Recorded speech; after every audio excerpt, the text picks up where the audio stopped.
Well, welcome and greetings, everyone. Thanks for joining us for the webinar, Power to the People, Policing and Caribbean Autonomy in Nicaragua. Before I go ahead and get started with introducing all of our panelists and myself, let's first make sure that you can hear me and take care of some of the usual tech housekeeping stuff, right? That being said, let's go ahead and get started. My name is Aline Prata, and I am a Brazilian immigrant. I'm a graduate student. I am also the director of the Whatcom Peace and Justice Center, a small peace and justice nonprofit here in Bellingham, Washington.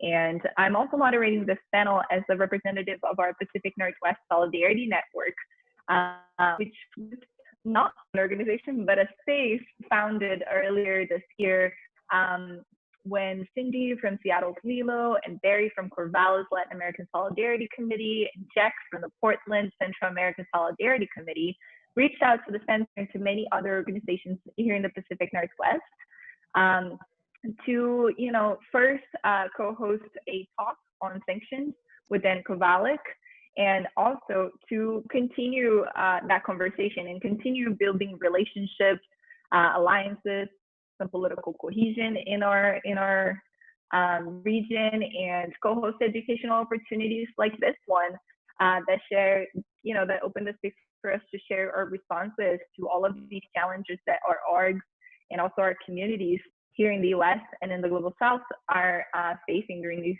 very challenging times.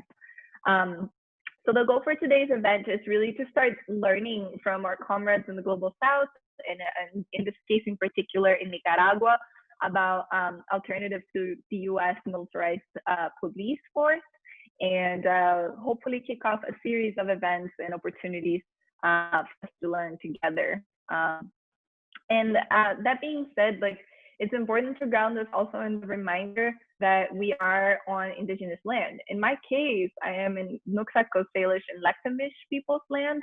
And to remind us that settler colonialism is still an ongoing process, right? And that the displacement and dispossession of indigenous people here is intrinsically connected to the displacement and dispossession of people, of enslaved Black people from Africa. And that the policing has been used for a really long time to reinforce this occupying empire of slavery on these lands and the oppression of its people and of people around the world, right?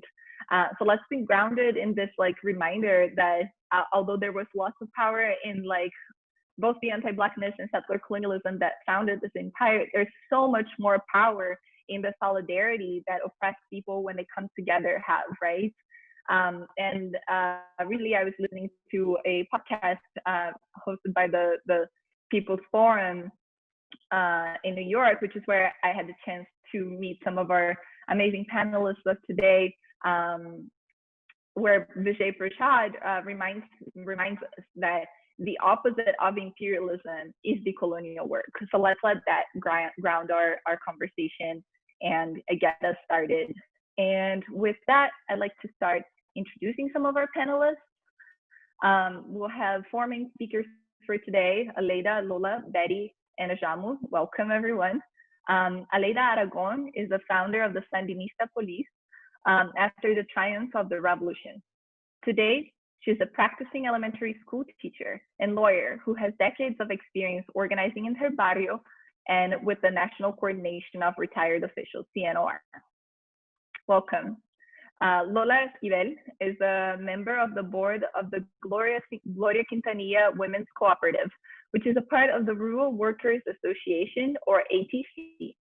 Lola has decades of experience in community organizing and processes to guarantee community safety, especially for women. She has been a part of the volunteer police since age 14, providing support to the head of the women's police station. She represented women peasants in the national dialogue that took place during the 2018 coup attempt. Welcome in.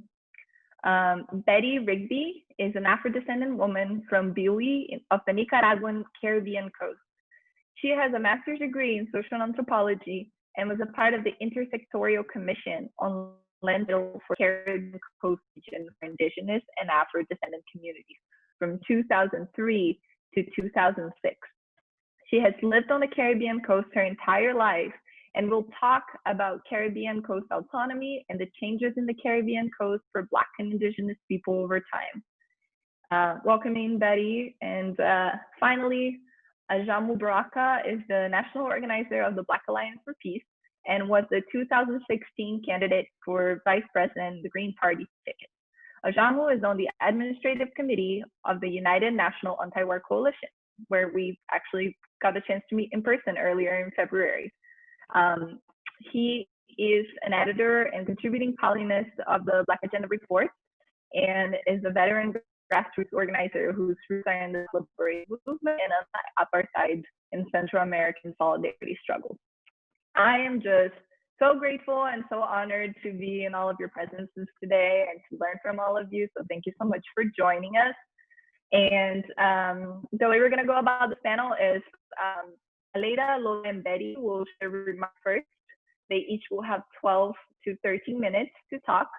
And then we'll call Ajamu to wrap up what they shared and draw some of the connections and lessons that we can, learn here in the US.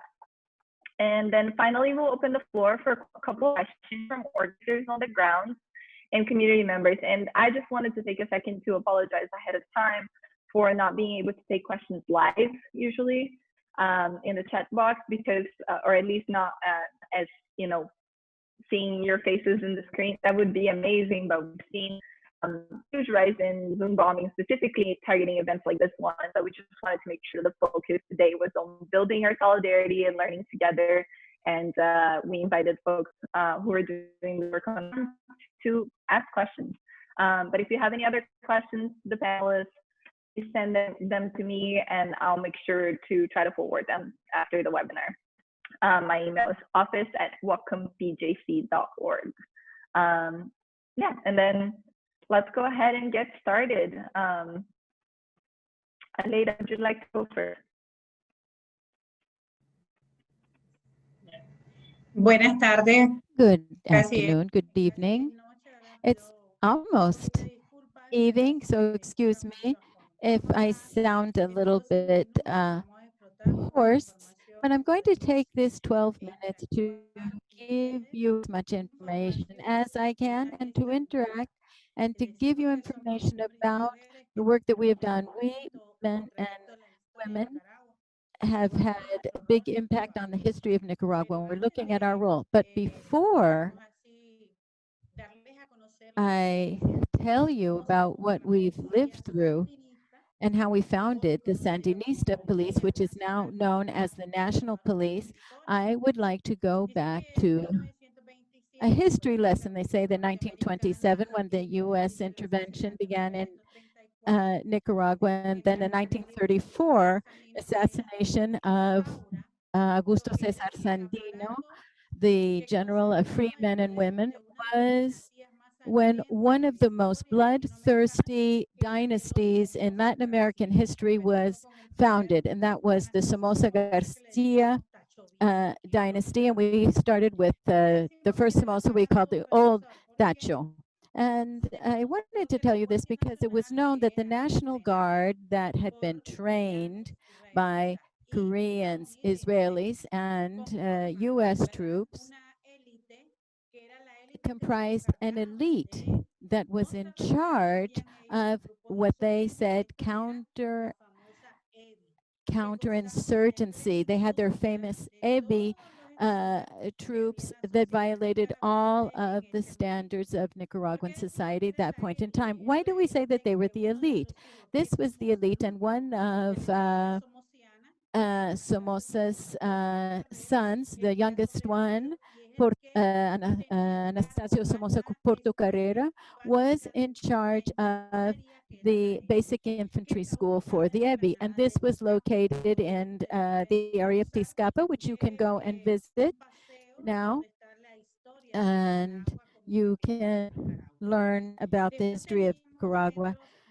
Managua is the capital of Nicaragua, and so he also founded the National Guard, that is the first Somoza Garcia, and this is what the area of Tizcapa was Somoza's bunker, and we now know it to be a the Tizcapa conflict in 1956, when the first Somoza, the one who founded the dynasty, was assassinated. And then the repression against the Nicaraguan people increased, and then we began the heroic efforts of the Nicaraguan resistance with the founding of the Sandinista Front for National Liberation in 1960, and a lot of Nicaraguan blood was shed until this finally resulted in the triumph of the Sandinista Revolution in 1979. So what is the difference between this repressive apparatus and the current one? Let's say that on September 5th of 1979, after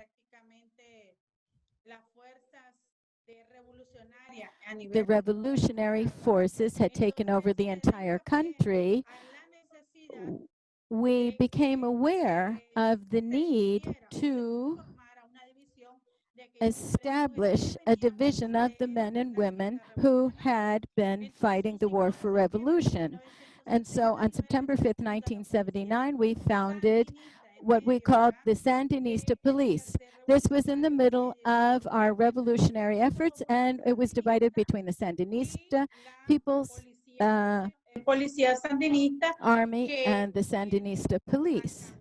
And they set out to change the idea from the National Guard, which was a repression apparatus, to have a Sandinista police who was at the service of the people in order to ensure, above all, the basic rights and human rights, which is one of the main pillars of power to what people want to enjoy in life. So starting in 1979, this incipient police force logically did not have knowledge or the technical skills that all such institutions require. And so we began to get support from our Panamanian brothers and sisters. They were the first ones who came to under General Torrijos to provide training. And so they brought some knowledge, how to put together the structures necessary to conduct police investigations, for example. So they were the first ones, they gave us the first uniforms that the police used, because ours was a police force made up of guerrilla fighters, and as is true of any city, there were sometimes street brawls, sometimes there were incidents of theft. So this is all the kind of things you find in living. Later, 1980, the police and Comandante Tomás Borge, one of the 9 commanders of the revolution, began to give more shape to it by appointing the first chief of police, who was Commander René Vivas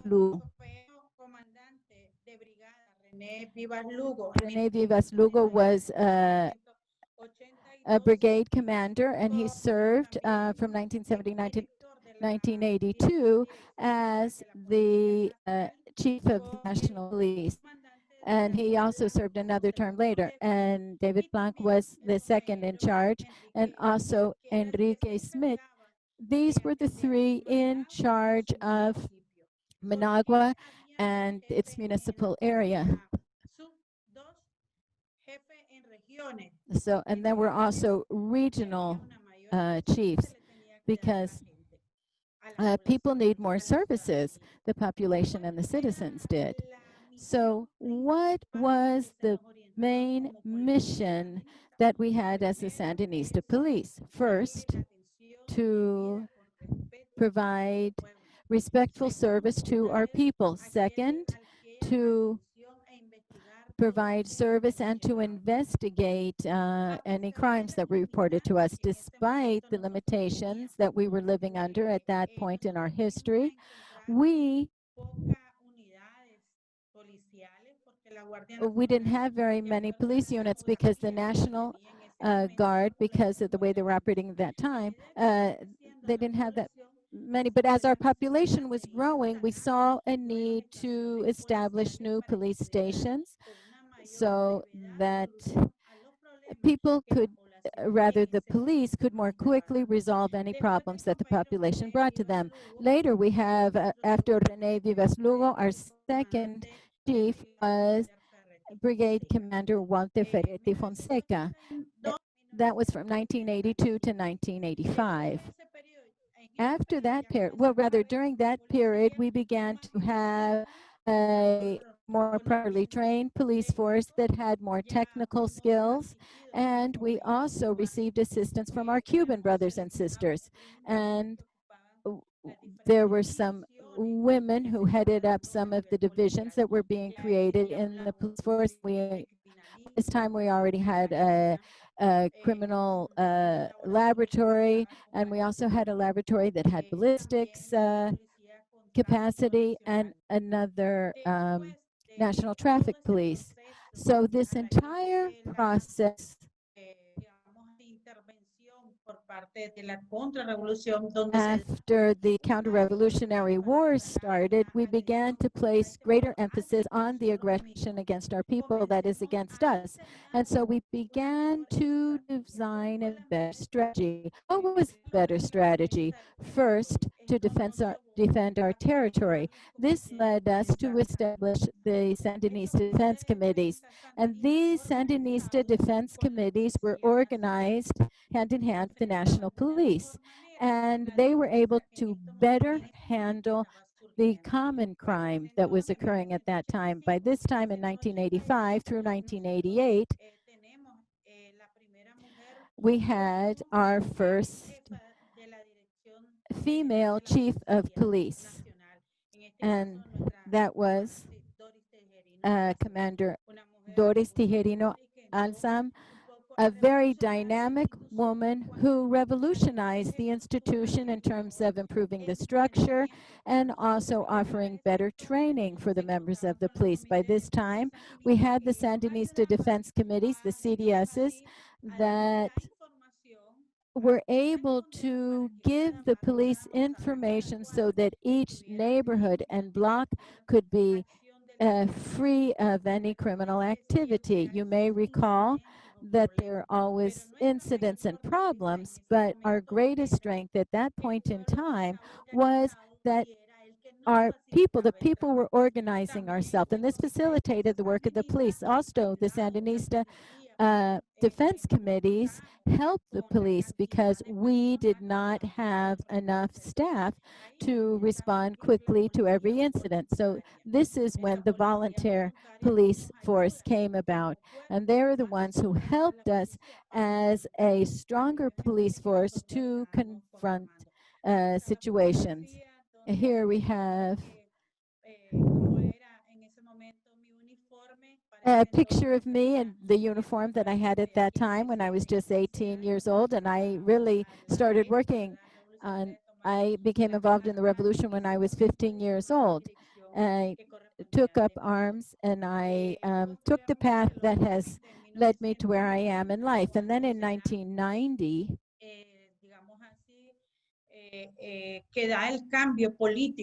there was a change in the political leadership of our country. So our police force, the Sandinista police force, after 17 years, then we went through 17 years of neoliberal government. But the first thing that they did during the period of neoliberal government was lay off a lot of our police and military troops. So they were changing the internal structure of the police and also the Ministry of the Interior that was in charge of the police force. So after that, I could say that one of the first things that Violeta Barrios de Chamorro, the president who was elected in 1990, was to eliminate the information that we had as an institution.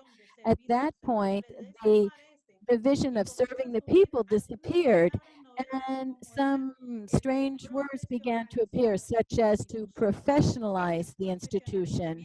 This professionalization of the institution really trashed the vision that we had as were founded as a police force, which was to serve the people with love and to serve our nation, because this is when the police force had more of a mentality of, first of all, put their personal benefits first and the needs of the people last. So that devastated the police force, because we still, after 2016, when we really once again took up the attitude of the national police serving people, the current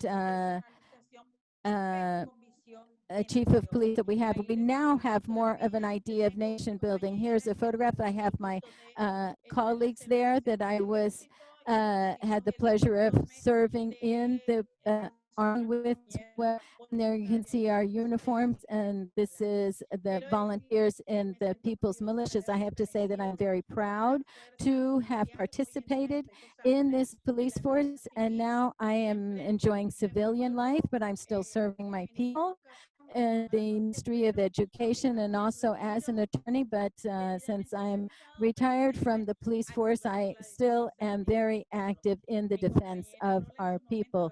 My colleague Lola is going to tell you a little bit about the militias. We are women who are very grateful to the Sandinista People's Revolution, because it gave us this legacy of being empowered women who have had a military life, and we continue to move forward to serve for the people and with the people. That's what our police force was created for.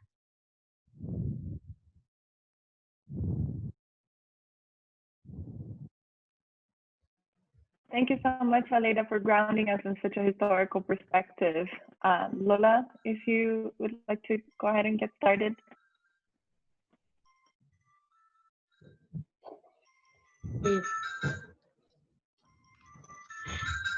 Buenas tardes, ¿verdad? Buenas noches ya. Good afternoon, or good evening, rather. It is a pleasure to be participating in this event, and I'm going to speak briefly because, as Aleyda said, this is just a summary of all that we have to tell you. I'm going to tell you about the women who are involved in social movements in the countryside and also in the volunteer police, and then I'm going to talk to you a little bit about everything that has to do with safety and security in the countryside.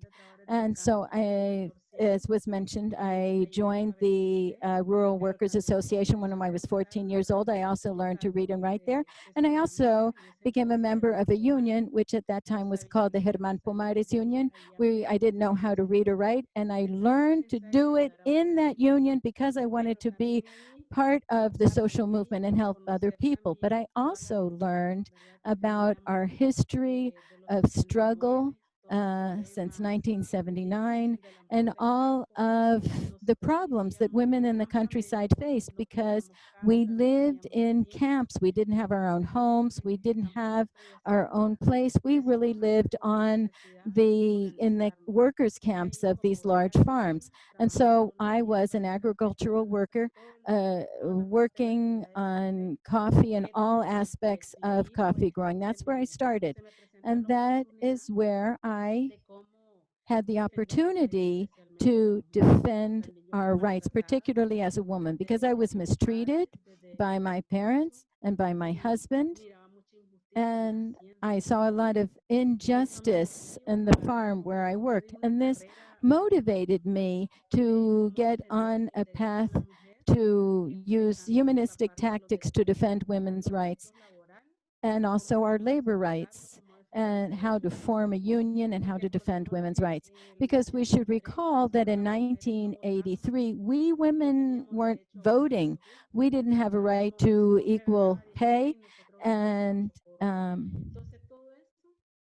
so all of this is what led us to prepare and to keep struggling. And this is when I managed to get the position of Secretary for Women of the Rural Workers Association. And this allowed me to work with 40 women in the countryside on this farm. And this also allowed us to work our land, that is, as workers. but we became familiar with the famous red and black. We started at 6 a.m. and left at 4 p.m. And we did this on a volunteer basis because we had to increase production, because a lot of men had to go off to the war to fight against the Contras.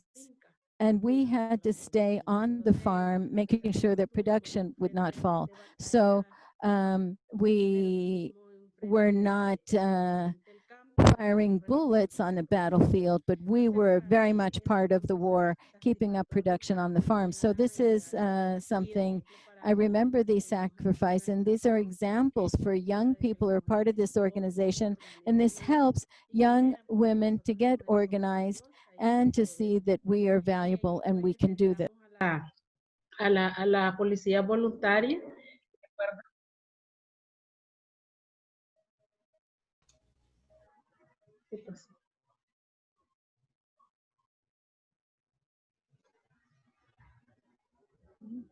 Está bien. Entró a la policía voluntaria y me acuerdo de que me dieron una camisa celeste y una gorra, pero esa gorra yo la tenía que sacar en el momento de operación, pero sí, yo era oreja y oído, o sea que yo tenía que, todo lo que yo miraba entre la comunidad, entre la finca, yo lo escribí y tenía un puesto de mando. Entonces allí íbamos arreglándonos. Si alguien se daba cuenta, pues seguro que me iban a malmatar. Pero como era, como decía la compañera Aleyda, era un equipo, un circuito, pues, que era pasado, podía llevar unas tortillas y llevaba el papelito. Entonces ahí donde yo empiezo toda la parte and so that's when I start supporting the Women's Commission. And of all of that, it was the most important part, because in the 90s, it was very difficult. We had President Violeta Chamorro.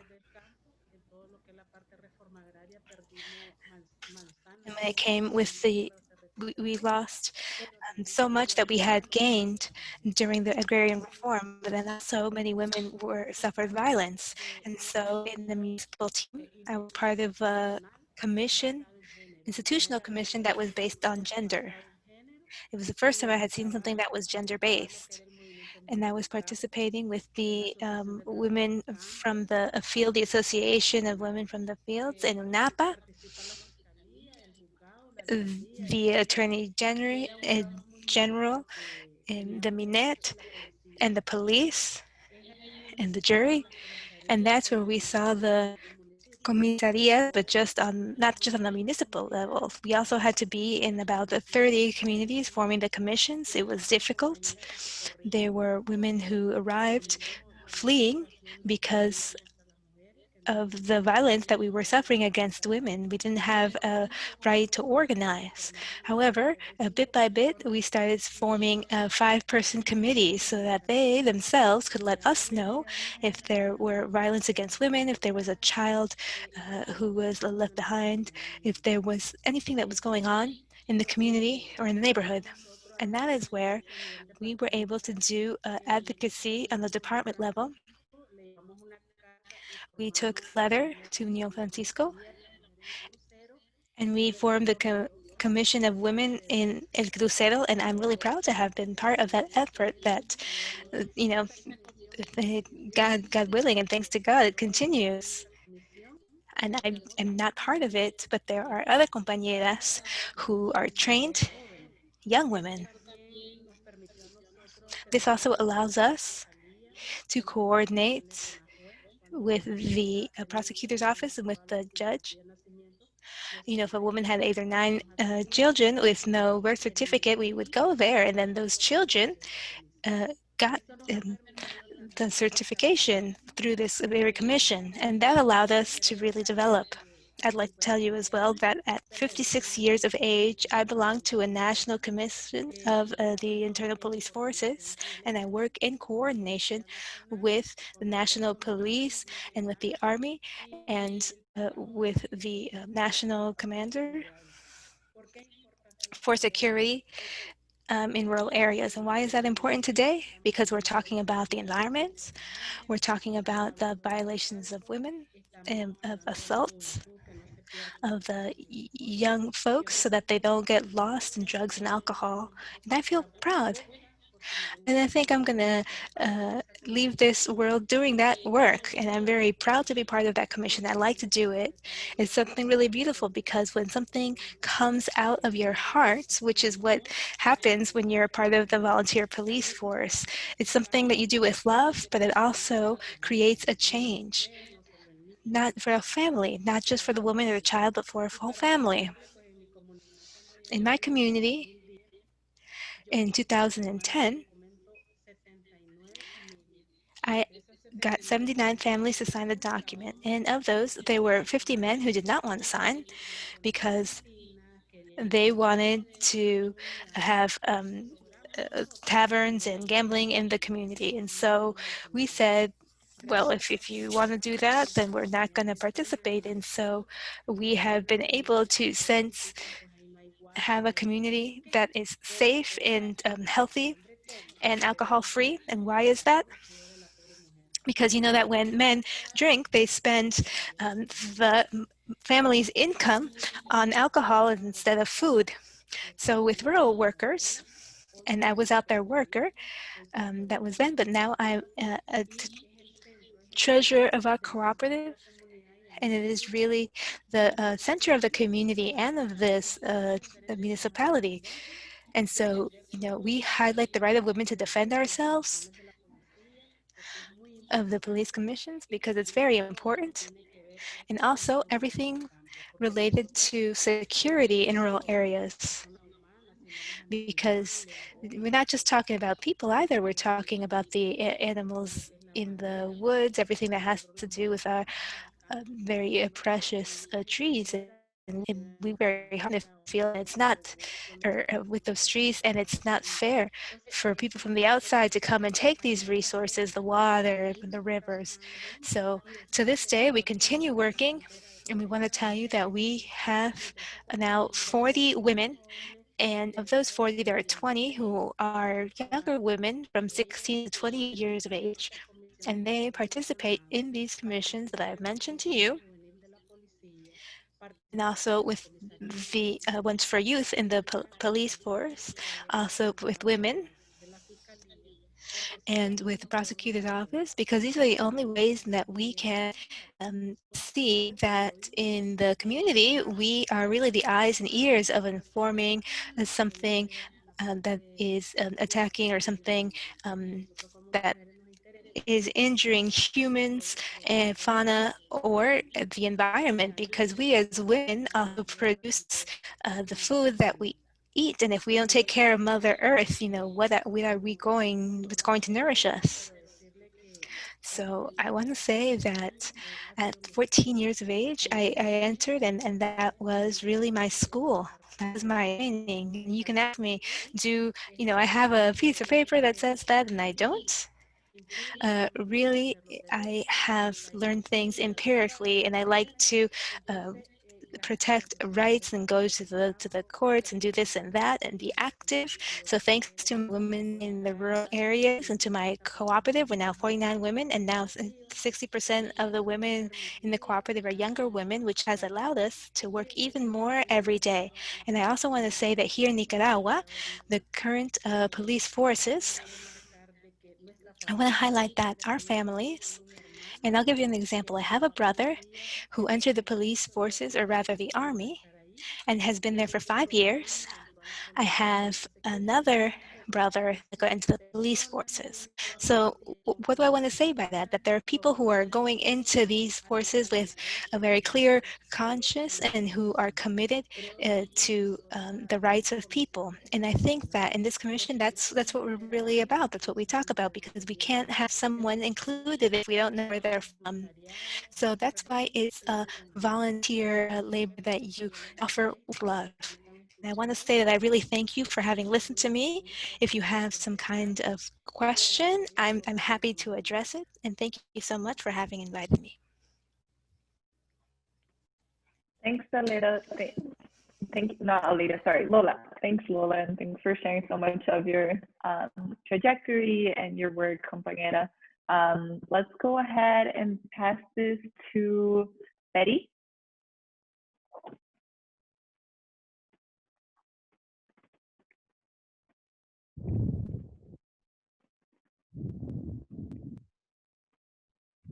Betty, you're muted. Betty? Good evening. First of all, I wish to extend very warm greetings to everyone watching this, and particularly to all the people and organizations in the United States who have expressed their solidarity with Nicaragua. I also thank you very much for the invitation to be part of this conversation. I'm going to tell you a little bit about the autonomy in Nicaragua from my own experience as an Afro-descendant woman. And for this purpose, I need to go back a little bit to the historic context. I've tried to give it a chronological sequence to help you understand the context in which the autonomy came about. There are social and cultural differences amongst the Nicaraguan population between those on the Pacific side and those on the Caribbean side, both in terms of language and in their worldview or cosmovision. In the Pacific, people speak primarily Spanish, but in the autonomous region, indigenous languages and Creole English are what dominate. So these social and cultural differences have come about as the result of the unique historical development after 113 years, and then you're going to understand why this is so, led to the establishment of two autonomous regions. The two autonomous regions of the northern and southern part of the Caribbean course were created for administrative purposes. The city of Bilwi, where I am from, and Bluefields are the administrative seats of the two respective regions. The North Caribbean Autonomous Region is in the northern area, and it's divided amongst ethnic and indigenous groups. 72.3% Mestizo, 21% Mestizo, or people who speak Spanish, and Creoles make up 5.7% of the population. The indigenous people are 0.3%. When I say indigenous, that's Sumo Mayagna. The prevailing language in the northern region is Miskito, followed by Spanish, and then by Creole English. Now, to introduce the autonomy to you, I want to explain a little bit the history of the Caribbean coast and highlight a few historic events that will enable you to understand the long path followed by the indigenous and non-indigenous and Afro-descendant peoples and why history led to the autonomy. History of our peoples is a key element for analyzing our demands and from where these come about and why this is so important for our collective development. Until 1994, the territory that comprises the two autonomous regions, the North and South, were called Mosquitia, and this was under the political domination of England and was represented by a monarchy. This is 1894, rather. And there was a Mosquito king. After several attempts, Spain finally was able to take over control it by forcing the English forces to leave the region and progressively weakening this structure of governance under the Mosquito king, which up until then had been working fairly well. This is actually at the end of the 18th century. But this did not completely disappear because Spain did not completely reject that structure.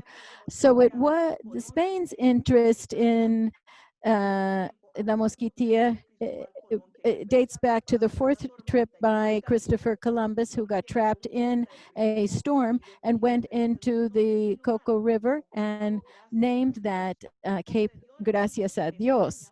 Later, Spain settled on the Pacific side of Nicaragua.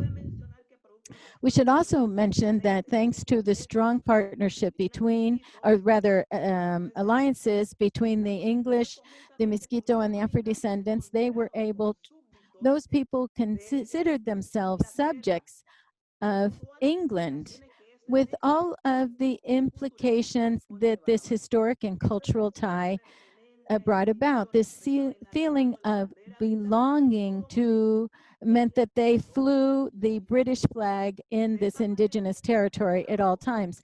And they thus reinforced these ties and this identity up until 1820. It wasn't until 1821 when Nicaragua gained its independence from Spain along with the other countries of Central America. Then more than 20 years later, England, that had been dislodged by Spain, once again approached the Mosquito territory, saying that their intent was just to help the Mosquito Indians and recover their political dominion under a protectorate. And for this purpose, they designated a diplomatic representative to the Mosquito Kingdom. The presence of England in Mosquitia gave rise to conflicts with the new Republic of Nicaragua and with the United States that had interests in controlling an interoceanic route through the Lake Managua. They put an end to this with the signing of the Managua Treaty, or the Ceylon White Treaty, in which England finally agreed that Nicaragua had sovereignty over the Mosquito territory.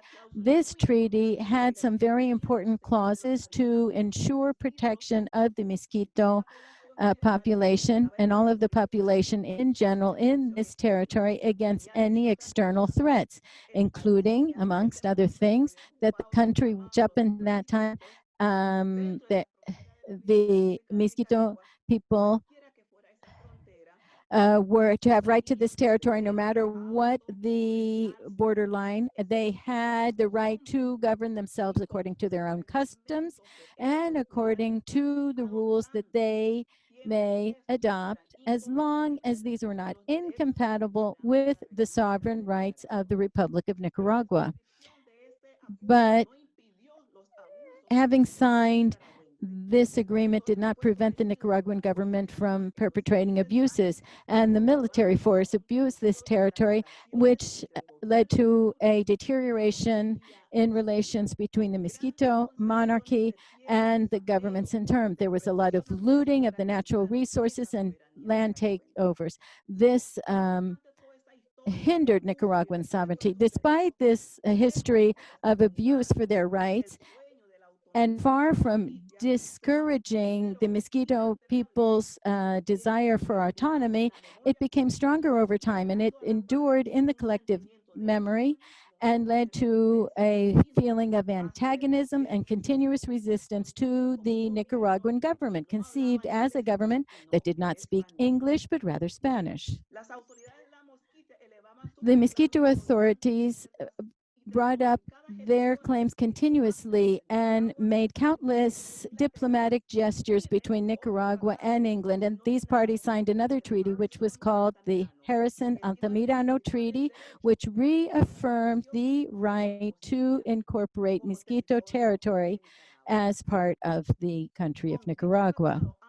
This treaty led both countries to nullify the Managua Treaty from before, but with this new treaty, they expanded other rights that reinforced, in addition to what was already established, that committed the Nicaraguan government to give the Mosquito Indians a 50-year extension from exemption from military service, and it said that in this treaty that this was based on they could govern themselves based on their own country, customs, as long as those did not violate the laws of the country and public morality. Those are the words of the treaty. They also had the right to a 2-year postponement to legalize their rights to the property they had acquired according to the rules which up until that time had governed the territory before 1894. So this property included the recognition of rights to the land for all inhabitants of the Mosquito territory, both indigenous and non-indigenous, and for this they established land titling criteria. The Harrison-Antamidano Treaty laid the foundations for some indigenous communities to get real land titles, and the titling process was not completed due to the problems and the weather conditions, and because it was very difficult to access all of the land that the indigenous people were claiming at that point in time. However, this demand remained on the agenda for collective rights, and they continuously demanded this of the government in subsequent years. That's what the coastal people were saying. So this is the historic background, which over the years became part of the collective memory of the inhabitants of the Mosquito territory. And this was handed down from one generation to the next. There are numerous letters that prove the persistent demands placed on the Nicaraguan governments in order to enforce the commitments undertaken in this territory. And to the offense of the coastal inhabitants, they named this part of Nicaraguan territory after Celaya, somebody who had caused so many violations of the rights that they had enjoyed up until 1894. After the annexation of the Mosquito territory into the rest of Nicaragua, that opened the doors to exaggerated and indiscriminate exploitation of the natural resources, extensive virgin pine forests, a beautiful mahogany forest, and all of this was in the hands of foreign logging companies. Bilwi also did not escape these major concessions that were under the Somoza government, and which served the purposes of enriching large multinational corporations by establishing economic enclaves. We should point out that in the specific case of the concessions extended in Bilwi, the concessions were made by the indigenous community of Carata.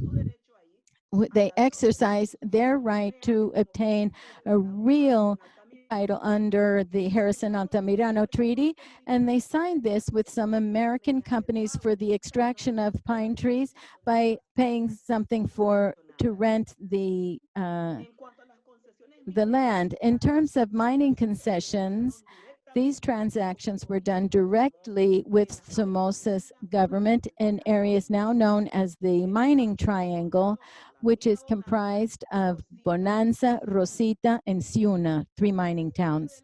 The presence of these companies in the Northern Caribbean created the false sense of economic well-being, which seems stable, but had tremendous social and cultural consequences on the lifestyle of the coastal people, particularly the most vulnerable people who are the indigenous people.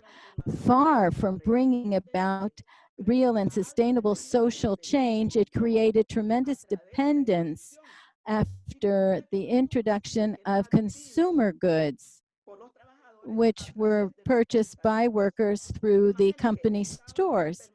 And so they were continuously in debt with these multinational companies. And so they had a complete takeover of the local economy.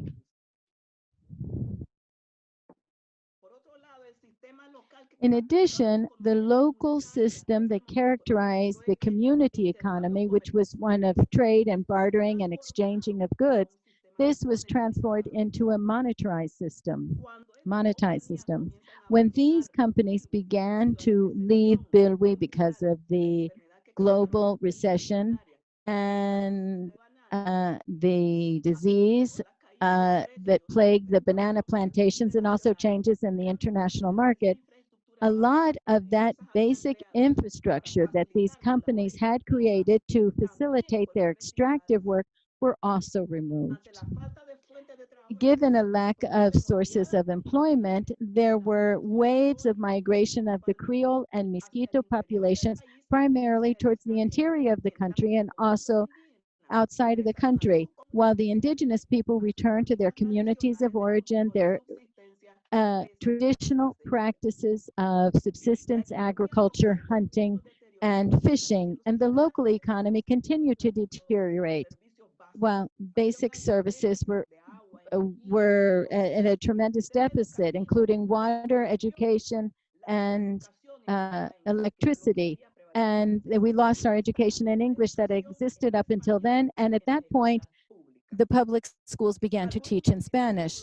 Some mestizos and Creoles wanted to continue with this extractive activity, but this did not help the local economy very much. It led to an growing impoverishment of the indigenous communities primarily, and complete abandonment of the coastal peoples by the central government. The Caribbean coast continued to have its back turned by the Pacific government, and we were forgot and left as second-class citizens, if not wiped out. And the political and economic agenda of the coastal peoples, which could be summarized in the self-government and the search for genuine participation in our national history, which for us was nothing but a utopian idea. Under the Somoza regime, there were homogeneous public policies. In other words, they did not have any respect for the unique cultural aspects of the Caribbean peoples, and therefore it was never consistent with the social and economic reality or the territorial identity of the Caribbean peoples. We never felt the presence of the government there. These policies, these government policies, were contradictory to our history of a desire of autonomy for the Afro-descendant and indigenous people. They simply sought to integrate everybody, to assimilate us all into the rest of the country and make the whole country homogeneous. So that is what existed until the triumph of the Sandinista revolution in 1979. And from my experience, it created great expectations amongst the coastal peoples and primarily amongst the youth people, given the way that they got involved in the revolutionary process. Since the overthrow of the Somoza dictatorship in 1979, the Sandinista People's Revolution opened up a new space in which social groups could negotiate their social progress. No government had ever sat down to listen to the different voices as the revolutionary government did, which created our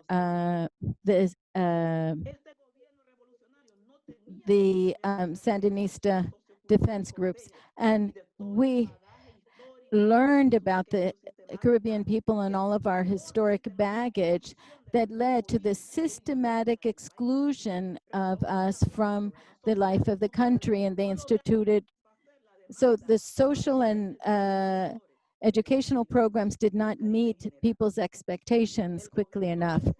The government felt that the demand for self-governance as a threat to the incipient revolutionary government that was just beginning to take shape. As time went by, and since the aspirations for autonomy did not take place, this affected our relations with the revolutionary government. And also sectors of the opposition in the Pacific took advantage of this. And this became intensified on the coast, and this meant that thousands of indigenous people crossed the border into Honduras to join the counter-revolution, the Contras. The war of the 1980s significantly limited the continuity of the government's programs, such as reestablishment of basic services. That was the major demand of the Caribbean people at that time, the extreme poverty that we were living in.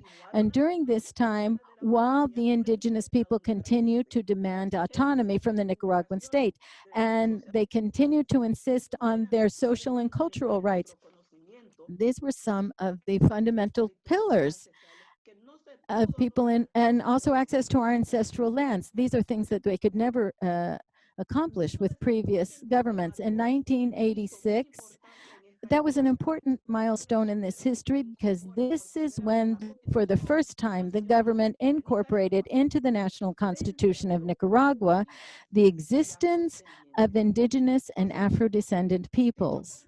So that conflict, the entire Contra war, this low-intensity warfare with the led to the approval of the Autonomy statute, which is also understood as the law of '88. This led to a relative peace and brought about not only the first people to lay down their arms who would join the Contra Forces, but also the repatriation of hundreds of civilians who had taken refuge in Honduras and Costa Rica.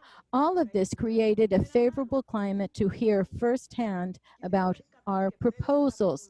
And I must say that before the approval of this law, an entire social and political platform was put together through the creation of a National Autonomy Commission comprised of residents of the coast, representatives of the government, as well as regional government representatives who all spoke to the population and opened up this process of consultation on the legal framework of this process. And all of this was done with the indigenous people. Comandante Tomas Borge sat there. I remember it very well because I had the honor of being there with him. So this all was very key as part of our need to reach consensus amongst the various proposals that had to take into account the demands of different social sectors and who were caught up on both ideological and ethnic reasons. So this was a very delicate subject at this point in time. In 1987, from my viewpoint, the revolutionary government placed a very big political bet that no Nicaraguan government had done before that. And they trusted us with autonomy, moved by their own revolutionary principles, and perhaps because of the very deep appreciation of the terrible human conditions in which the Nicaraguan Caribbean coast lived in 1979. And so they established a very strong political and moral ties with the cause of autonomy. In 1990, the revolutionary government lost the elections and the autonomy stagnated for 16 years under the neoliberal administrations. Thus, the first Thank you so much for offering us your remarks. I apologize for having to interrupt you right now, but we want to give some time for questions so that we can hopefully cover some of that more recent history that you're going to cover. Seguro que sí. Thanks. Now I wanted to call in Ajamu to do some of his wrapping up and, collecting some of the lessons from what all the sisters shared today. You there? Yes, I am. Hi. Thank you. Thank you so much. And I really appreciate this opportunity. I'm honored to have a chance to share this program with these very powerful women from Nicaragua. It really reminds me of the experiences I had in that country, a very special country for me back in the 1980s, going through many of these struggles that we have talked about briefly on this call. I'm going to abbreviate my comments. I know that people really want to get into asking questions from our comrades from the country, but just let me briefly just touch on a few points that I heard and to lay out what I think we need to think about, those of us who are in the U.S.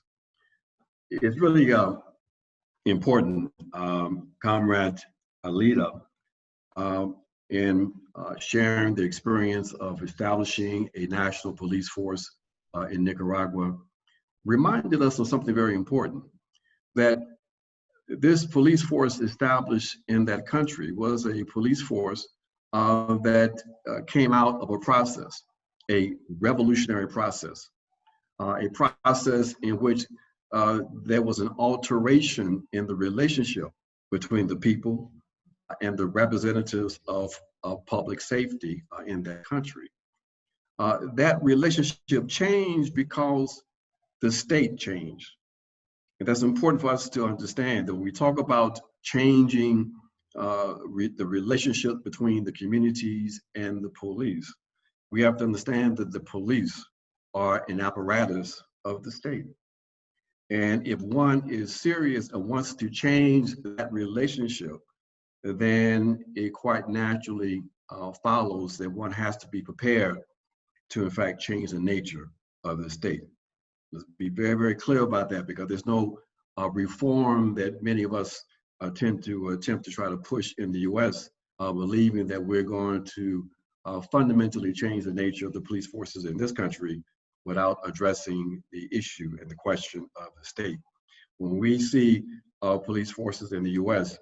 and they say they are there to protect and to serve, that's not the people. They're there to protect and to serve the interests of capital. So that lesson is fundamentally important that we have to always embrace. Comrade Lola shared with us another connecting issue, another connecting element of this change relationship, and that is when you go through a revolutionary process, when you construct new institutions, when you are going through a process of transforming yourself and your society, then consciousness changes. And when you have an organized community, an organized people, you transform consciousness and you will see transformations in the society, including the dissipation of what we refer to as crime. And that's, again, a very important element to touch on. Comrade Betty, we really appreciate the thorough history that you shared with us relating to the autonomy process. I had a chance in the 1980s, we helped to organize a series of brigades or delegations into Nicaragua. We called them the Martin Luther King Peace Brigades. And we brought people into the country, primarily Black people, African people, so that we could learn about what was unfolding in that country. We spent a tremendous amount of time on the Atlantic coast and had a chance to participate in those early conversations around the autonomy process, what that might look like, and some of the tremendous challenges in addressing that process and trying to construct something that would be of benefit to the people on the Atlantic coast. We understand that it was not and is not a perfect process, but we also recognize too that it is one of the most advanced attempts in so-called Latin America to address with the multicultural or plural national nature of the many societies we have in Latin America that are very similar to what we have in Nicaragua. So that's a very positive contribution, a model that we will continue to study for ourselves and for everybody throughout the so-called Americas. Now for us, my friends, what we have to talk about in terms of Nicaragua is to take away some very important things. We have heard about this in that country. I think it's important for us to understand that that process is unfolding and it is their process. The question we have to ask for ourselves, being in the US, in the belly of the beast, at the center of empire, and that is, what is our responsibility vis-a-vis that process in Nicaragua and really in any other place in the world? And we say very clearly that our responsibility is to put a brake on the imperialist interventions by this state, that no matter what kinds of challenges, what kinds of contradictions these various countries, these various nations face, it is the processes, and those processes have to be respected.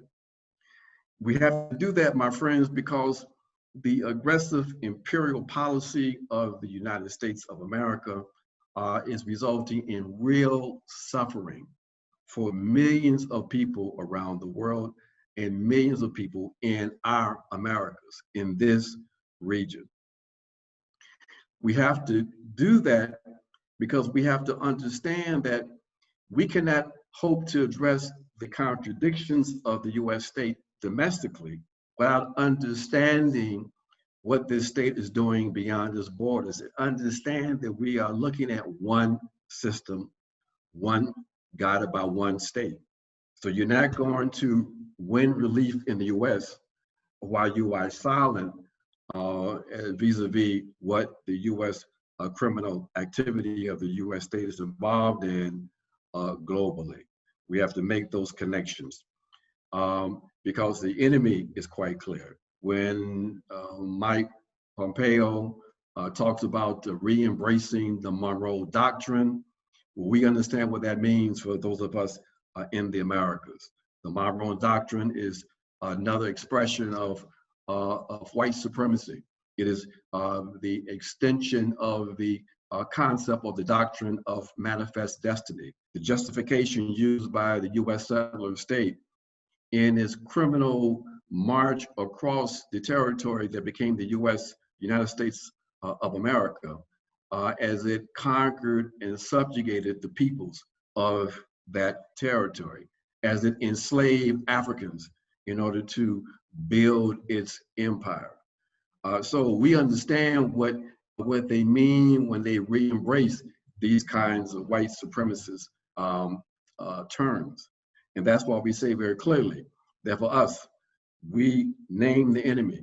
And the enemy for us is this pan-European white supremacist colonial capitalist patriarchy that developed beginning in 1492, where European forces, European powers spilled out of Europe and invaded the Americas. And that the material basis for white supremacy is where we have to aim our target and understand that we're not going to reform this process, reform these relationships between the white West and the rest of us until that material basis is in fact removed. The contradictions of today is not just between the bourgeoisie, the capitalists, and the working class. That's important. It's still a very important factor. But the major contradiction today, my friends, is between the bourgeoisie, the capitalist class, and the rest of us, collective global humanity. And these folks understand that, and that's why in their documents, in their national security strategies, they say very clearly that they're committed to full spectrum dominance, and to maintain that full spectrum dominance, they're going to engage in any means necessary to advance their hegemony. And we have to be just as serious, in fact, more serious than those forces. So my friends, our response has to be to oppose all US interventions and the ideological justifications for those interventions. It is a contradiction. It's almost irrational to hear people talk about in the US their concern for some supposed Russian interventions into the so-called US democracy, a democracy that doesn't exist, and then turn around and talk about how they're going to ensure who governs in Venezuela, or to slap punitive sanctions against the people of Nicaragua with no opposition from progressive and radical forces in the US. It is a contradiction that we've got to address, and address it very clearly. We say, my friends, we have to proclaim that our region should be a zone of peace, to allow the people of this region to demilitarize and to build their own societies along their own lines. Those are our responsibilities of being here in this belly of the beast, but being part of the Americas. And we say we have to develop an American-wide consciousness. So for those of us in the Black Alliance for Peace, we're clear about what we need to do. We've got to build a process for peace, but we understand that there could be no peace without justice. And for justice, one has to fight for it. So my friends, we say that as human beings, we understand that we cannot determine the conditions that we are born into, but we can choose how we relate to those conditions. And for those of us who have been born into this life of colonialism, oppression, I am proud to stand with the people of Nicaragua who have chosen to fight and to win. And together, we in fact will win and will build a new society in Nicaragua, a new society for ourselves, and a new world for collective humanity. Thank you so much. Thank you, Ajamu, and thanks to all the panelists for your incredible remarks and to ground us really in this like internationalist and intersectional analysis of what solidarity looks like and what combating, imperialism looks like, and how much we can learn from all of you. For now, we just have 15 minutes left for questions. I know it's not too much, but I wanted to invite Lamarra to ask our first question. Yep, just give me 1 second as I pull up my question. Well, yeah, I think one question I have just from listening to the conversation is that here in the US, the police have such a specific history around one being patrols that would return enslaved people back to bondage, or return any African person or put any African person into bondage, whether they were previously enslaved or not, right? There's numerous cases of that, as well as keeping indigenous people outside of new United States of America settlements. So with that history, I have a hard time reimagining the police as being able to do anything else within the context of the United States. So I'm wondering, from what I heard, how people employed radical imagination to think of the police as an apparatus that wasn't part of white supremacist capitalist, this heteropatriarchal state. Yeah. And are you directing that to one of the specific panelists? Yeah, anybody to the panelists, anybody who would like to answer. But yeah, I mean, to the panelists, the people who spoke earlier, I'm mostly interested in what they have to say. So, yeah.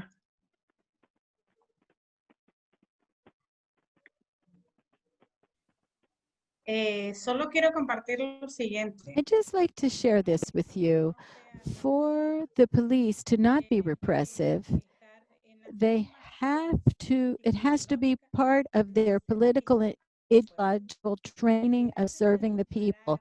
Before shooting any weapon or killing somebody, before doing this in cold blood, you first have to do all the preventive work to understand that that life was worth a lot more than yours, and that you are offering your service out of love for the well-being of your people. For this police officer, for the police to not be a coercive body, there has to be very humanistic training of the police officers with a vocation for service. When you have a democratic, quote-unquote democratic country like the United States, you will see them as in a new way once you have a democratic government. Thank you. Anyone else would want to add anything to this, to Aleyda's comments? Just very briefly, that basically the way we imagine new policing is to imagine that we don't have a colonial capitalist order. That when we have a new system, there will be new relationships between the people and all of the apparatuses that the people in fact develop.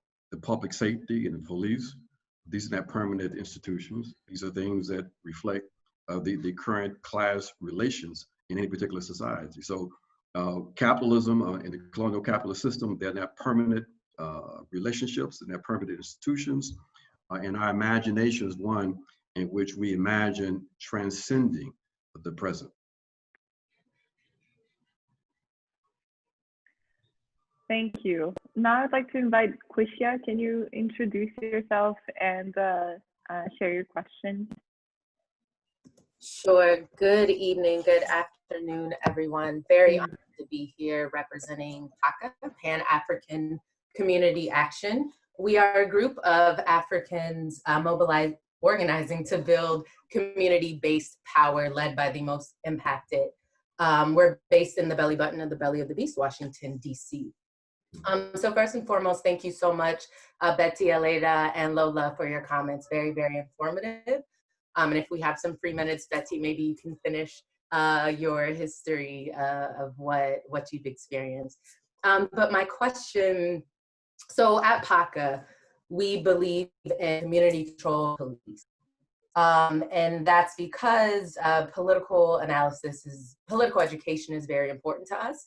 And one of our analysis is that Africans in the US are still a part of a domestic colony. And as Ajamu's comments mentioned earlier, law enforcement and police, their main goal is to continue this neo-colonial relationship by protecting and serving private property and the elite, not necessarily the people, which is the opposite of what Aleyda was speaking about in her original comments. So I say all this to ask a question, because in the US right now, we have this debate, well, not debate because we believe in community control, there's no other way, but there's also the call to defund the police and the question of abolishing the police. So in your real life experiences, your lived experiences, how realistic do you think this abolish the police position is? Thank you. Queshia, thank you for your question. Can you clarify if you're directing it to a particular panelist or to all of them broadly?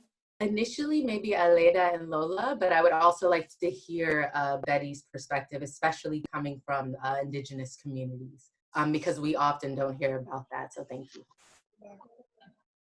Great, let's do that.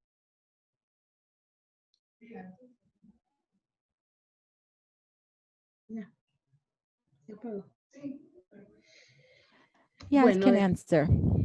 I'd just like to tell you that in Nicaragua, abolishing the police would be a disaster for us because, as we say, since we have the police that came out of the Sandinista revolution, we are the conscience of the people. And in fact, when incidents occur, marches, or there's a robbery in a community, we go to the police to provide information to help capture the perpetrators, but in a coordinated fashion. And the police that we have are polite, they're trained, they're educated, and they work hand in hand with the volunteers, which is all of us. We are the eyes and ears. And so I believe that in the United States, as colleague was saying here, you have your arm and your police, but they do not have the conscience that we have in our police in Nicaragua. It's a totally different situation.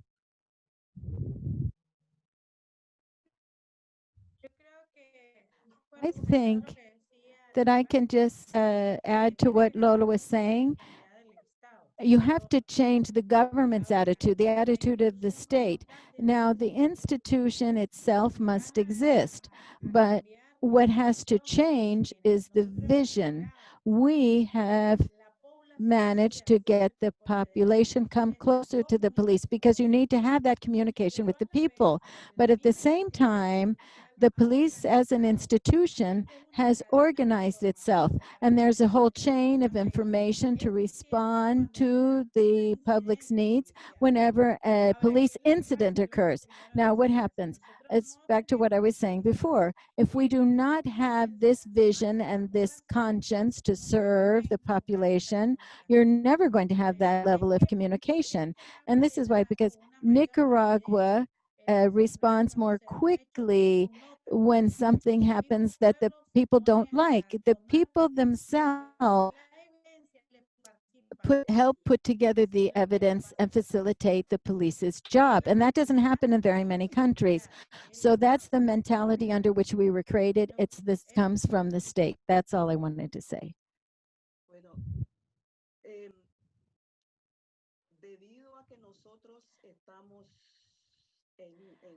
Since we are living under an autonomous government, in the case of the Caribbean coast, the police have adjusted themselves to this context. So what we talk about is generally having the community police force. This means, for example, in the urban areas, in residential neighborhoods, there is one police officer assigned to each neighborhood. And in the case of the communities, there's also a sector police officer, they're called. So what is the advantage of having this kind of police? I fully agree with the colleague who spoke before me, and that thinking of abolishing the police would be the biggest disaster for citizen security, for crime in our country. For example, in our communities, the police are supported by the indigenous community structure. There is a judge, they have a community assembly, there's an elders council, there is a very well coordinated system of community justice in which there's no problem or conflict there.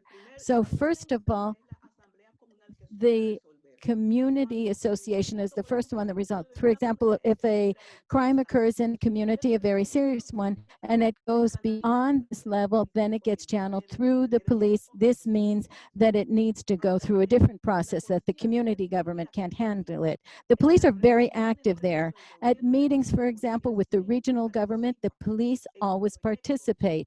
They participate in our projects because as the government's projects are implemented in communities and in neighborhoods, the police are present to see firsthand if there are any complaints over any issue that might arise. So there's very close ties between the police and the regional government there. Logically, problems occur because there's no perfection anywhere.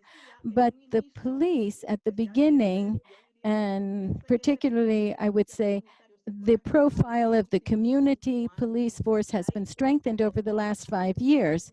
And there's a whole learning process going both on the part of the citizens and by the police themselves, because they participate in human rights workshops. They participate in workshops in which they talk about violence against women, for example, and they talk about children. So there is an entire gradual process underway to create this understanding between the citizens and the police, specifically in the case of the Caribbean autonomous regions.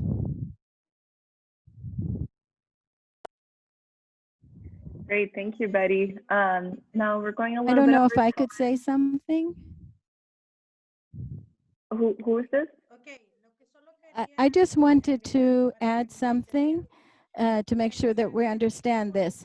In the hierarchy of the police, we have the police bureau, and then we have the police stations. These police stations have sector chiefs.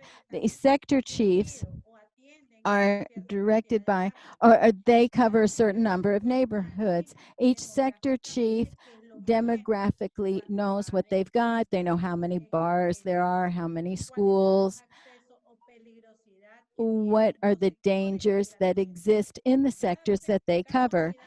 Each territorial unit, each district, which is divided into departments or communities, each community is divided and they have a territorial unit, and they meet with the various institutions to discuss the problems that they're confronting, and they work together, police, government institutions, and the population, to decide what should be done to put an end to criminal activity that's either underway or which might happen. For example, for young people, young kids at risk, we have the Ministry of the Interior, we have the Ministry of Education, we have families, and we have other institutions that respond to the needs. So this is the community, government institutions working in coordinated fashion, so you understand how this works. Thank you, Aleyda, and thank all the panelists for sharing their thoughts with us. I just wanted to give Ajamu the chance to ask any questions that he might have before we wrap this up. Well, let me make a comment then as we transition to that very important last question or set of questions. I think what's important to point out, and it's quite, I think, stark and obvious, is that we are talking with 3 women who are part of a process where they have, in fact, state power. And they are going through a process of transforming their societies, which is fundamentally different than where we are coming from, who have no state power, who are just really beginning to understand what the state is. There's still this massive confusion around what the state is. And so we have to remind ourselves as we try to understand these things, understand the historical task that we have, that when we talk about white supremacy, the capitalist economy, and the state, they are interconnected. The state includes the police, the laws, the courts, the prisons. All of these are interrelated. One cannot get rid of one aspect of the state without getting rid of the entire state. Our task is to dismantle the capitalist state in order to build a new society. Then the questions in terms of those kinds of relationships become a whole different set of questions. And we can really begin to imagine something new. Right now it's a little foggy because we are talking about trying to reform a state where their fundamental interests are opposed to us and is embedded in how the state is organized. So my question then, if so I have a chance to ask a question, really, I'm so glad. Let me pull this question up real quick.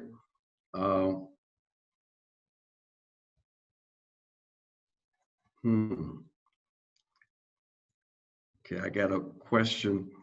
This might be a lot for the last few minutes. Let me ask this. Let me ask the panelists from Nicaragua. What would they say to us as activists in the U.S.?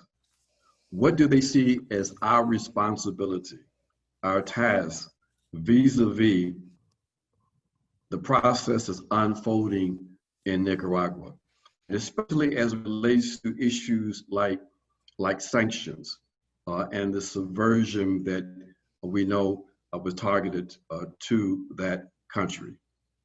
So that's the question that I would raise to our friends who have imparted so much information to us from Nicaragua. Tell us what you believe that we should do, or suggest what you think we should be trying to do to assist the process, not only in Nicaragua, but really throughout the world.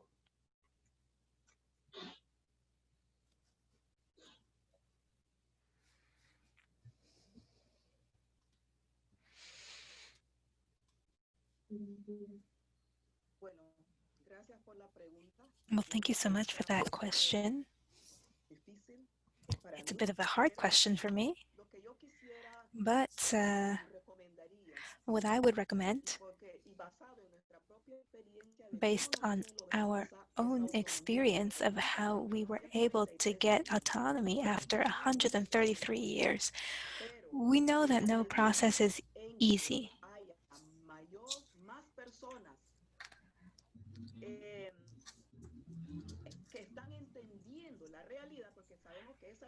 But as long as you have more people who are understanding the reality, because we know how it can be skewed in an international context. Because I've heard there are things people say about Nicaragua that just have nothing to do with reality. So if we can get more involvement and more awareness that, number one, there's an injustice, and number two, that the right that each country has of resolving their own problems, we also have to understand that there has to be more information about that reality. And that's always going to depend on there being the will to know it and accept it, because the international context is very polarized. in the realm of ideas and of what actually happens in countries. And when there's resources, and I need to put it this way, there are resources that contribute for there to be even more misinformation about a reality. And that didn't happen to us now, it happened to us in the 80s. And that was very difficult for Nicaragua because Nicaragua was not able to, just lift its head because it was so busy uh, myth busting. I remember I had to go to a particular community to collect information because the word was that they had killed everyone there, and it wasn't true. So I went to do this study, and then I tried to publish this information through magazines that could go and shed light on the reality, because the indigenous topic, which has always been something very sensitive, it was used as used to say that human rights were being violated here. So these groups of solidarity with Nicaragua, as they go expand, it's very important to keep in mind the grassroots work that happens in neighborhoods and communities. Nicaragua also has to generate more information. And in the Caribbean coast, for example, this was a serious problem because there wasn't any real information about what happens here. And so, anyone could say, X, Y, or Z was happening when that really wasn't the case. So more than anything, what's necessary is to really produce more accurate information. And also strengthening links between groups in solidarity with Nicaragua and grassroots groups here in Nicaragua. And that would really help a lot. And that's what I would comment in that regard.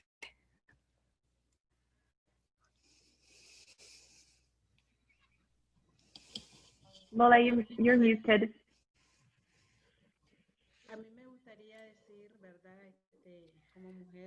I would like to say that as a rural woman, my heart breaks because everything that's said on the international stage are lies. And there are many things that affect us, especially as women. And so as to sanctions, we have a saying that's, you wash your dirty laundry at home. And so the United States doesn't like for Nicaragua to comment on what's happening there now.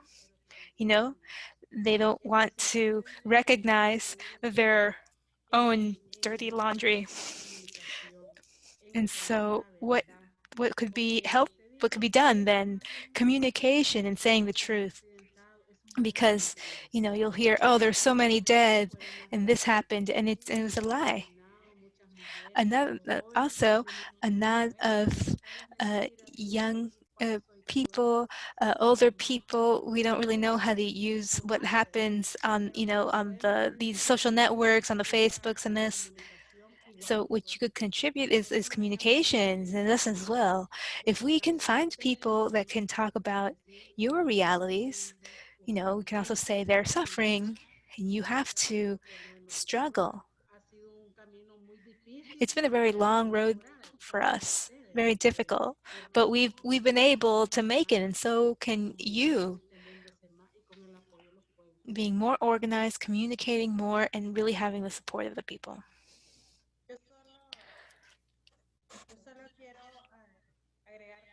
I just want to add two things. Nicaragua wants peace. Throughout history, Nicaragua has shown that it must defend itself. In the 1980s, the United States itself fomented a war against us where 150,000 lives were lost. And 16 years were taken away from us. everything that we had been able to accomplish in terms of health and education and protecting the lands. And now, with lies, they have made us believe so much false news. And we have a new revolutionary process. And no one talks about all of the new hospitals, the infrastructure, the schools, the snacks in the school, the women's commissions, of how we women have a judicial framework that protects us, a new code for the rights of children. This isn't talked about.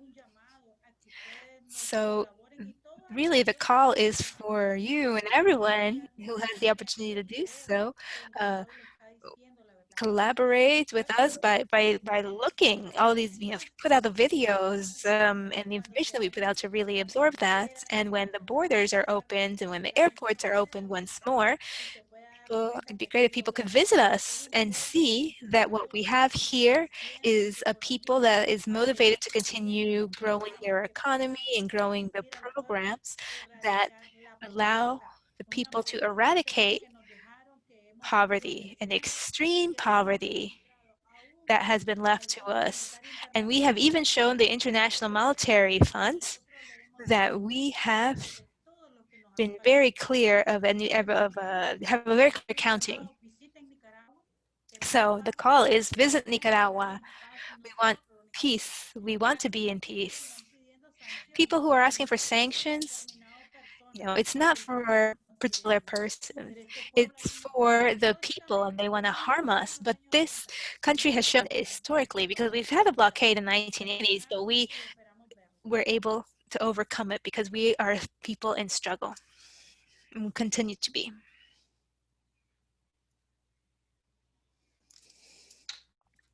Wonderful, wonderful. I wish I could listen to all of you for the rest of the night.